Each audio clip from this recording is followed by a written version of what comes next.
Bom dia, queridos irmãos. Hoje é dia 11 de maio do ano da graça de 2021 e voltando ao texto que consideramos no domingo, o texto de 1 de Samuel, que foi o mote para pensarmos mais uma vez na forma como o Senhor toca as nossas vidas e sermos exortados de uma forma realmente impactante, da forma como o Senhor de facto determina e também deseja que nós lidemos nas nossas limitações, dificuldades, com a sua intervenção.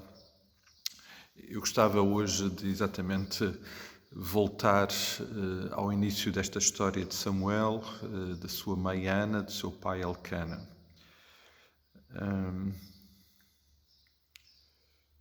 O versículo 10 do capítulo 1 diz que Ana, com amargura na alma, orou ao Senhor. Ana tinha um problema grave, um problema humanamente impossível de resolver. Ela não podia ter filhos e esse era um problema realmente muito grave. Quando estava a pensar novamente neste texto e nesta circunstância, veio à minha mente que, esta é a realidade de todos nós. Todos nós temos problemas impossíveis de resolver.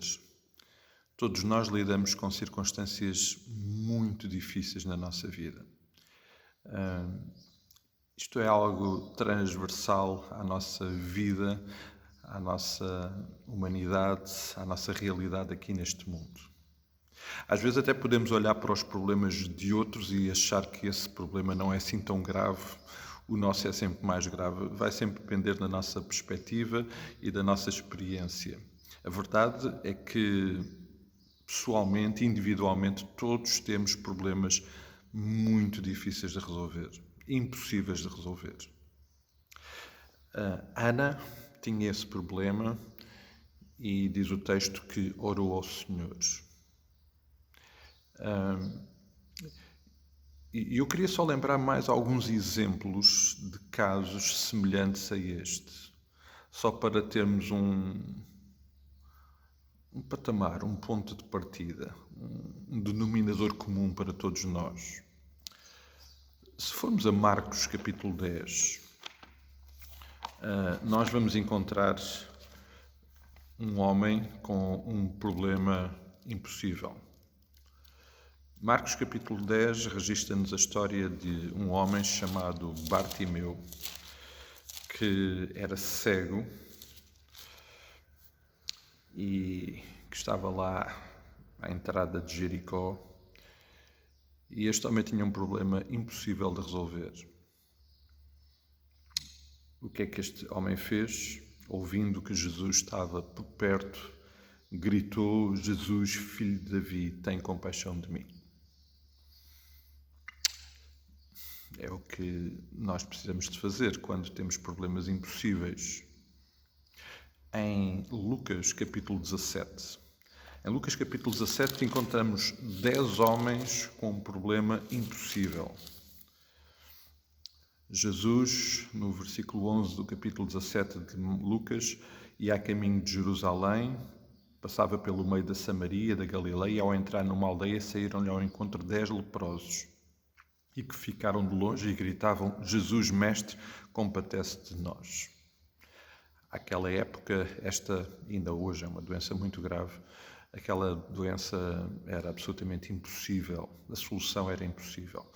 Para quem é que eles se voltaram? Para Jesus.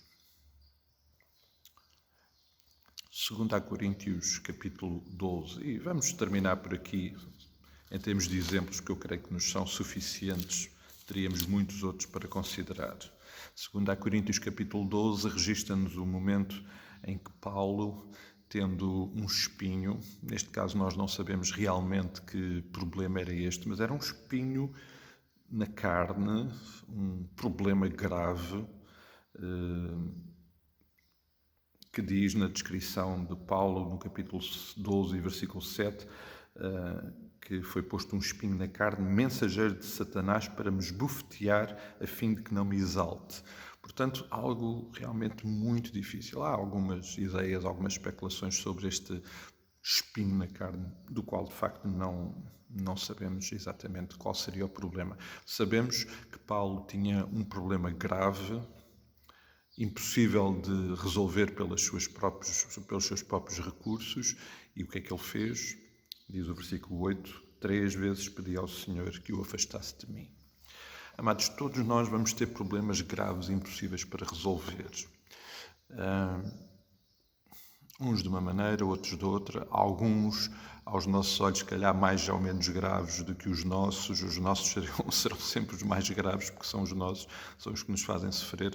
Esta é uma realidade transversal à vida de todos nós. Se há dois denominadores comuns, ou melhor, um denominador comum nestas histórias que lembramos, nestas vidas que lembramos e na nossa vida, é que todos, de facto, temos problemas impossíveis. Eu espero que nós possamos juntar um outro denominador comum à nossa história, da nossa história a estas histórias, a estas vidas. É que também nós possamos nos dirigir ao Senhor e clamar ao Senhor por Ele. Temos uma tendência muito natural, eu pelo menos tenho essa tendência muito natural de procurar resolver os problemas, procurar encontrar soluções, quando de facto é o Senhor que tem que o fazer, precisa de o fazer. Então, hoje queria deixar esta reflexão. Todos temos problemas e todos nós temos aquele que resolve esses problemas, o próprio Senhor Jesus Cristo. A questão é o que é que vamos fazer, em que medida é que nos dispomos. Obviamente, quando nos expomos ao cuidado e à intervenção de Deus nestes nossos problemas, precisamos de o fazer com muita humildade, com muita submissão, reconhecendo a nossa incapacidade, reconhecendo que muitos destes espinhos, destes problemas impossíveis, até são o resultado do nosso pecado, com arrependimento, com busca de solução naquilo que só Ele pode realmente dar solução. Eu espero que todos nós possamos assumir este denominador comum para a nossa vida também. Todos temos problemas e todos precisamos de ir ao Pai, que é a solução de todos os nossos problemas. Como já perceberam destas histórias e destas vidas que daqui lembrei, nem a todos Deus respondeu da mesma maneira. Nem todos também responderam da mesma maneira. Vamos deixar isso para mais à frente nesta nossa semana em que voltamos a este texto. Ana buscou o Senhor porque tinha um problema impossível. Eu preciso de buscar o Senhor porque tenho um problema impossível. Eu espero que este possa ser o nosso desejo, o nosso sentimento, a nossa disposição. E certamente seremos abençoados, cuidados e sustentados e curados dos nossos problemas, assim o façamos e assim entregando tudo aos cuidados do Pai. Que o Senhor nos abençoe, um dia muito, muito abençoado nesta caminhada com Ele, não esquecendo de orar uns pelos outros e esperando que em tudo o Senhor possa tocar e dirigir as nossas vidas. Um forte abraço, amados, e até amanhã, se o Senhor assim o permitir.